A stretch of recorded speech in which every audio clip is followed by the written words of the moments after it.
Side mirror. Side mirror po natin ngayon is mga power side mirror na. Dipindot-pindot na lang. Pero meron pa rin naman po tayo mga side mirror na mano-mano. Ina-adjust po natin sa labas ng ating bintana. So ito po yung ating sasakyan na sinasakyan ngayon is power side mirror. Equipped na po siya ng mga button kung gusto nyo po mag-adjust ng side mirror. Pag nag-adjust kayo ng left, lagay nyo lang po sa L. That's letter L. Pag nilagay nyo po sa L, left side po na side mirror yung pwede natin adjust. Pwede po siyang ibaba, pindot po dito. So yumuyo ko. So pwede po siyang itaas, pindot po sa taas, para po siyang joystick, tataas. Pindot sa kanan, pwede po siya kumanan.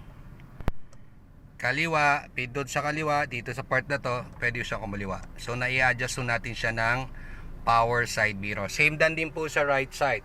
Pag pinindot ho naman natin to sa letter R, lipat lang natin sa R o sa right side mirror naman po. Pwedeng lumayo, pwedeng lumapit, pwedeng yumuko, pwede di pong tumaas. Ang tamang settings daw po ng side mirror, karamihan ang ginagawa. So kahit po ako sa ating sasakyan hanggat nakikita ko po yung mga door handle na yan, nandyan po yan sa tapat ng edge ng salamin na yan.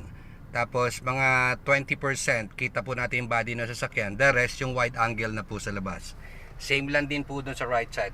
Pagkita ko natin yung mga door handle sa may pinaka corner sa salamin na yan, tapos 25% or so, 20% kita po natin yung body ng sasakyan, tapos the rest wide angle na sa labas.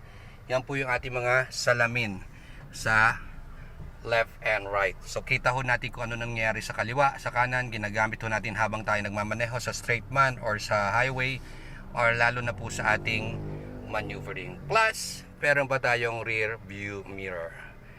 Drive and keep safe always. Mabuhay po.